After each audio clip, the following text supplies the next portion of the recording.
ಈಗಾಗಲೇ ಗಮನಿಸ್ತಾ ಇದ್ವಿ ಟ್ಯಾಕ್ಸ್ ಸಮರ ತಾರಕಕ್ಕೇರ್ತಾ ಇರುವಂತದ್ದು. ಈ ಸಂದರ್ಭದಲ್ಲಿ ಈಗ ಲೋಕಸಭೆಯಲ್ಲಿ ಶ್ವೇತಪತ್ರವನ್ನ ಮಂಡನೆ ಮಾಡಿದ್ದಾರೆ ನಿರ್ಮಲಾ ಸೀತಾರಾಮನ್ ಅವರು. ಲೋಕಸಭೆಯಲ್ಲಿ ಕೇಂದ್ರ ಸರ್ಕಾರದಿಂದ ಶ್ವೇತಪತ್ರ ಮಂಡನೆ ಆಗಿರುವಂತದ್ದು. ಶ್ವೇತಪತ್ರ ಮಂಡಿಸಿದ್ದಾರೆ ನಿರ್ಮಲಾ ಸೀತಾರಾಮನ್.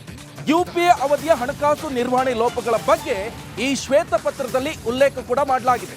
ಕೇಂದ್ರದ ವಿತ್ತ ಸಚಿವ ನಿರ್ಮಲಾ ಸೀತಾರಾಮನ್ ಶ್ವೇತಪತ್ರವನ್ನ ಮಂಡನೆ ಮಾಡಿರುವಂತದ್ದು.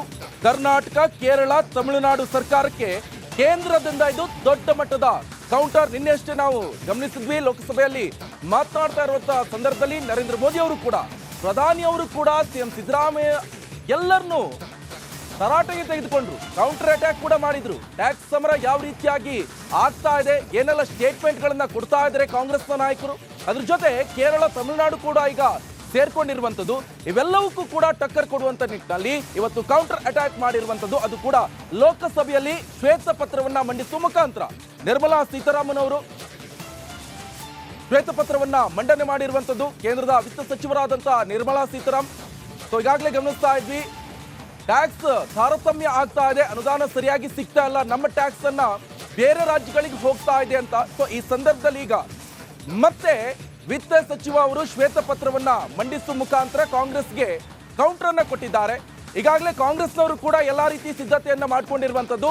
ಇನ್ ಕೇಸ್ ಸೆಂಟ್ರಲ್ ಗವರ್ಮೆಂಟ್ ಇಂದ ಅಂದ್ರೆ ಕೇಂದ್ರ ಸರ್ಕಾರದಿಂದ ಶ್ವೇತಪತ್ರ ಬಿಡುಗಡೆ ಮಾಡಿದ್ರೆ, ಕಾಂಗ್ರೆಸ್ನವರು ಕೂಡ ಬ್ಲಾಕ್ ಪತ್ರ ಅಂತ ಹೇಳಿದ್ರೆ ನರೇಂದ್ರ ಮೋದಿ ಅವರ ಆಡಳಿತ ಸಂದರ್ಭದಲ್ಲಿ 2014ರಿಂದ ಈ ತನಕ 2024ರ ತನಕ ಏನೆಲ್ಲ ಅಭಿವೃದ್ಧಿ ಕಾರ್ಯಗಳು ಕುಂಠಿತವಾಗಿದೆ, ಏನೆಲ್ಲ ಲೋಪದೋಷ ಇದೆ, ಇವೆಲ್ಲನೂ ಕೂಡ ಎತ್ತಿ ಇಡುವಂತ ನಿಟ್ಟಿನಲ್ಲಿ ಬ್ಲಾಕ್ ಪೇಪರ್ ಕೂಡ ನಾವು, ಬ್ಲಾಕ್ ಶ್ವೇತಪತ್ರವನ್ನು ಕೂಡ ನಾವು ತೋರಿಸ್ತೀವಿ ಅಂತ ಹೇಳ್ಕೊಂಡು ಮಲ್ಲಿಕಾರ್ಜುನ್ ಖರ್ಗೆ ಅವರು ಕೂಡ ಕೌಂಟರ್ ಅಟ್ಯಾಕ್ ಮಾಡುವಂತ ನಿಟ್ಟಿನಲ್ಲಿ ಮಾತನಾಡಿದ್ರು.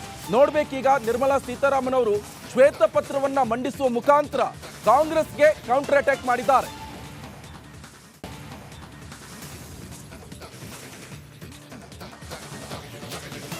ಈಗಾಗಲೇ ಗಮನಿಸ್ತಾ ಇದ್ವಿ, ಒಂದ್ ಕಡೆ ನಿರ್ಮಲಾ ಸೀತಾರಾಮನ್ ಅವರ ಕಚೇರಿಗೆ ಇವತ್ತು ನುಗ್ಗಲು ಕೂಡ ಯತ್ನಿಸಿದ್ರು NSUI ಕಾರ್ಯಕರ್ತರು. ಅಲ್ಲಿ ಗಮನಿಸ್ತಾ ಇರಬಹುದು ಸ್ಕ್ರೀನ್ ಮೇಲೆ, ಅವ್ರನ್ನ ಆಮೇಲೆ ಪೊಲೀಸರು ಕೂಡ ವಶಕ್ಕೆ ಪಡೆದುಕೊಂಡ್ರು. ನಿರ್ಮಲಾ ಸೀತಾರಾಮನ್ ಅವರ ಕಚೇರಿಗೆ ಬೋರ್ಡ್ಗೂ ಕೂಡ ಮಸಿಯನ್ನ ಬಳದ್ರು. ಯಾಕಂತ ಹೇಳಿದ್ರೆ ಇವರು ಬಜೆಟ್ ಅನ್ನ ಮಂಡನೆ ಮಾಡಿರುವಂತಹ ಸಂದರ್ಭದಲ್ಲಿ ನಮ್ಮ ರಾಜ್ಯಕ್ಕೆ ತಾರತಮ್ಯ ಆಗ್ತಾ ಇದೆ, ಈ ನಿಟ್ಟಿನಲ್ಲಿ ಸರಿಯಾಗಿ ಗಮನವನ್ನು ಹರಿಸ್ತಾ ಇಲ್ಲ, ನಮ್ಮ ರಾಜ್ಯಕ್ಕೆ ಬರಬೇಕಾಗಿರುವಂತಹ ತೆರಿಗೆ ಹಣ ಬರ್ತಾ ಇಲ್ಲ, ಈ ನಿಟ್ಟಿನಲ್ಲಿ ನಿರ್ಮಲಾ ಸೀತಾರಾಮನ್ ಅವರೇ ನೇರ ಹೊಣೆ. ಈ ನಿಟ್ಟಿನಲ್ಲಿ NSUI ಕಾರ್ಯಕರ್ತರು ಅವರ ಕಚೇರಿಗೆ ನುಗ್ಗಲು ಯತ್ನ ಪಟ್ಟಿದ್ದಾಗ ಪೊಲೀಸ್ನವರು ಕೂಡ ಅವ್ರನ್ನ ತಡೆಯುವಂತ ಪ್ರಯತ್ನ ಕೂಡ ನಡೆಸಿದ್ರು. ಆದ್ರೆ ಅವರ ಕಚೇರಿಯಲ್ಲಿ ಇರುವಂತಹ ಬೋರ್ಡ್ಗೆ NSUI ಕಾರ್ಯಕರ್ತರು ಮಸಿಯನ್ನ ಬಳಿದಿರುವಂತಹ ಘಟನೆ ಕೂಡ ನಡೆಯಿತು.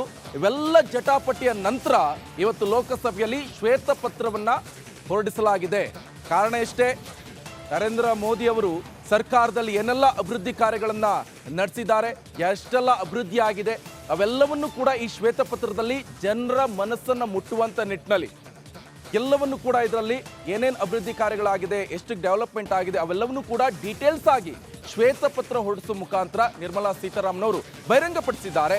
ಕಾಂಗ್ರೆಸ್ ಕೂಡ ಟಕ್ಕರ್ ಕೊಡುವಂತ ನಿಟ್ಟಿನಲ್ಲಿ ನಾಳೆ ಬ್ಲಾಕ್ ಪತ್ರ ನಾವು ಕೂಡ ಹೊರಡಿಸ್ತೀವಿ ಅಂತ ಹೇಳಿದ್ರೆ, ಲೋಕಸಭೆ ಸಂದರ್ಭದಲ್ಲಿ ನಾವು ಕೂಡ ಇದಕ್ಕೆ ಟಕ್ಕರನ್ನ ಕೊಡ್ತೀವಿ, ಮೋದಿ ಅವರ ಆಡಳಿತದಲ್ಲಿ ಏನೆಲ್ಲ ಲೋಪದೋಷ ಆಗಿದೆ, ಯಾವೆಲ್ಲ ಅಭಿವೃದ್ಧಿ ಕುಂಠಿತವಾಗಿ ಸಾಗ್ತಾ ಇದೆ, ಅವೆಲ್ಲವನ್ನೂ ಕೂಡ ನಾವು ಕೂಡ ಜನರ ಮುಂದೆ ತೆರೆದಿಡುವಂತ ಪ್ರಯತ್ನ ಕೂಡ ನಾವು ಮಾಡ್ತೀವಿ ಅಂತ ಹೇಳ್ಕೊಂಡು ಕಾಂಗ್ರೆಸ್ನವರು ಹೇಳ್ತಾ ಇರುವಂತದ್ದು. ಆದ್ರೆ ಈ ತಕ್ಷಣದಲ್ಲೇ ಈಗ ಕೇಂದ್ರದ ವಿತ್ತ ಸಚಿವರಾದಂತ ನಿರ್ಮಲಾ ಸೀತಾರಾಮನ್ ಅವರು ಶ್ವೇತಪತ್ರವನ್ನ ಹೊರಡಿಸುವ ಮುಖಾಂತರ ಕಾಂಗ್ರೆಸ್ ನಾಯಕರಿಗೆ ಟಕ್ಕರನ್ನ ಕೊಡುವಂತ ಕೆಲಸವನ್ನ ಮಾಡಿದ್ದಾರೆ.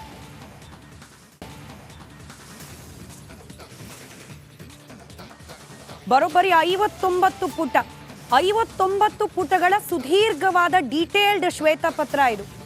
UPA ಸರ್ಕಾರದ ಅವಧಿಯಲ್ಲಿ ಇದ್ದ ಭಾರತದ ಆರ್ಥಿಕ ವ್ಯವಸ್ಥೆ ಹಾಗೆ NDA ನೇತೃತ್ವದ ಸರ್ಕಾರ ಬಂದ ಮೇಲೆ ಯಾವ ರೀತಿಯಾಗಿ ಬದಲಾವಣೆಗಳಾಯ್ತು ಅಂತ ಹೇಳಿ ಸುದೀರ್ಘವಾದ 59 ಪುಟಗಳ ಈ ಒಂದು ಶ್ವೇತಪತ್ರದಲ್ಲಿ ಉಲ್ಲೇಖ ಮಾಡಿದ್ದಾರೆ.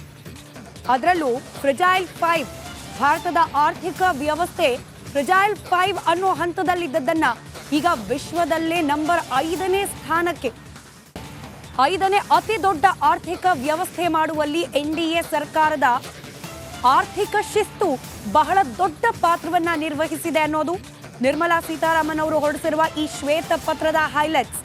ಅದರಲ್ಲೂ ಸುದೀರ್ಘವಾದ ಈ ಒಂದು ಶ್ವೇತಪತ್ರದಲ್ಲಿ UPA ಅವಧಿಯಲ್ಲಿ ಆದಂತಹ ಭ್ರಷ್ಟಾಚಾರಗಳು ಹಗರಣಗಳ ಪಟ್ಟಿಯನ್ನ ಕೊಟ್ಟು ಅಲ್ಲಿಂದ ಇಲ್ಲಿಗೆ ಬದಲಾವಣೆ ಯಾವ ರೀತಿಯಾಗಿ ತಂದಿದ್ದೀವಿ ಅನ್ನೋದಕ್ಕೆ ಒಂದಷ್ಟು ಹೋಲಿಕೆಯಾಗಿ ಉದಾಹರಣೆಗಳನ್ನ ಕೂಡ ಕೊಡ್ತಾ ಬರ್ತಾ ಇದ್ದಾರೆ. ಇದರ ಜೊತೆಗೆ ಸುಧಾರಣೆ ದೃಷ್ಟಿಯಿಂದ, ಆರ್ಥಿಕ ಸುಧಾರಣೆ ದೃಷ್ಟಿಯಿಂದ NDA ಸರ್ಕಾರ ಕೈಗೊಂಡಿರುವಂತಹ ಕ್ರಮಗಳು, ಅದರ ಬಗ್ಗೆ ಕೂಡ ಉಲ್ಲೇಖ ಮಾಡಲಾಗಿದೆ. 2047ನೇ ಇಸ್ವಿ ಅಮೃತ್ ಕಾಲನ್ನ ಗುರಿಯಾಗಿಸಿಕೊಂಡು ಭಾರತದ ಆರ್ಥಿಕ ವ್ಯವಸ್ಥೆಯನ್ನ ಸುಧಾರಣೆ ಮಾಡುವ ಗುರಿಯನ್ನ ಮೋದಿ ನೇತೃತ್ವದ ಸರ್ಕಾರ ಹೊಂದಿದೆ. ಈ ಅಮೃತ್ ಕಾಲ್ ಕರ್ತವ್ಯ ಕಾಲವಾಗಿ ಬದಲಾವಣೆ ಆಗ್ತಾ ಇದೆ. ಇದಕ್ಕೆ ಎಲ್ಲರ ಸಹಕಾರ ಬೇಕು ಅಂತ ಹೇಳಿ ಈ ಶ್ವೇತಪತ್ರವನ್ನ ಕೊನೆಗೊಳಿಸಿದ್ದಾರೆ. ನಾನಾಗ್ಲೇ ಹೇಳ್ತಾ ಇದ್ದ ಹಾಗೆ ಒಂದಷ್ಟು ಹಗರಣಗಳು ಭಾರತದ ಆರ್ಥಿಕ ವ್ಯವಸ್ಥೆಗೆ ಯಾವ ರೀತಿಯಾಗಿ ಧಕ್ಕೆ ತಂತು ಅನ್ನೋದನ್ನ ಉದಾಹರಣೆ ಮಾಡಿದ್ದಾರೆ. ಕಾಮನ್ವೆಲ್ತ್ ಗೇಮ್ಸ್ನಲ್ಲಿ ಆದಂತಹ ಹಗರಣ, 2G ಸ್ಕ್ಯಾಮ್, ಇದರ ಜೊತೆಗೆ ಲೈಸೆನ್ಸ್ಗಳನ್ನು ನೀಡೋ ಸಂದರ್ಭದಲ್ಲಿ ಆಗ್ತಾ ಇದ್ದ ಕೆಲವೊಂದಷ್ಟು ಹಗರಣಗಳು, ಹಾಗೆ ಹಣದುಬ್ಬರ, ಇನ್ಫ್ಲೇಷನ್, 2 ಅಂಕಿಯಲ್ಲಿದ್ದ ಹಣದುಬ್ಬರವನ್ನು ನಾವು 5%ಗೆ ತಂದಿದ್ದೇವೆ. ಇದೆಲ್ಲದೂ ಕೂಡ NDA ಸರ್ಕಾರದ ಅವಧಿಯಲ್ಲಿ ಅಳವಡಿಸಿಕೊಂಡಿರುವ ಆರ್ಥಿಕ ಶಿಸ್ತಿನ ಕ್ರಮಗಳು. ಹೀಗಾಗಿ ತಾರತಮ್ಯ, ಹಾಗೆ ಮಲತಾಯಿ ಧೋರಣೆ, ಈ ರೀತಿಯಾಗಿ ಏನು ದಕ್ಷಿಣದ ರಾಜ್ಯಗಳಿಂದ ಕೂಗು ಕೇಳೋಕೆ ಸಿಗ್ತಾ ಇದೆ, ಅದೆಲ್ಲದಕ್ಕೂ ಕೂಡ ಈ ಶ್ವೇತಪತ್ರ ಉತ್ತರ ಅಂತ ಹೇಳಿ ಕೇಂದ್ರ ವಿತ್ತ ಸಚಿವೆ ನಿರ್ಮಲಾ ಸೀತಾರಾಮನ್ ಸುದೀರ್ಘವಾಗಿ ಅಂಶಗಳನ್ನ ಉಲ್ಲೇಖ ಮಾಡ್ತಾ ವಿರೋಧ ಪಕ್ಷಗಳ ಕೂಗಿಗೆ ತಿರುಗೇಟನ್ನ ನೀಡುವ ಪ್ರಯತ್ನವನ್ನ ಈ ಶ್ವೇತಪತ್ರದ ಮೂಲಕ ಮಾಡಿದ್ದಾರೆ.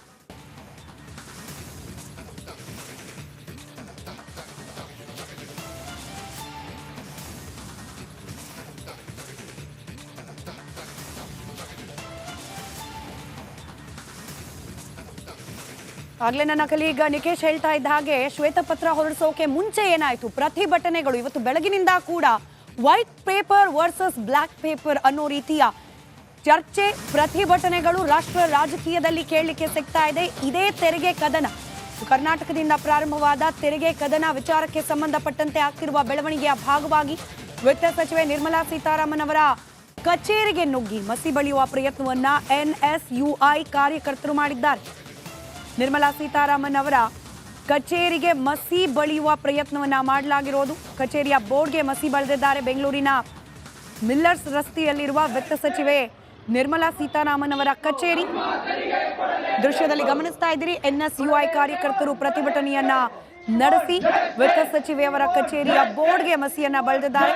ನಂತರದಲ್ಲಿ ಸ್ಥಳಕ್ಕೆ ಆಗಮಿಸಿದ ಪೊಲೀಸರು ಕಾರ್ಯಕರ್ತರನ್ನ ವಶಕ್ಕೆ ಪಡೆದಿದ್ದಾರೆ.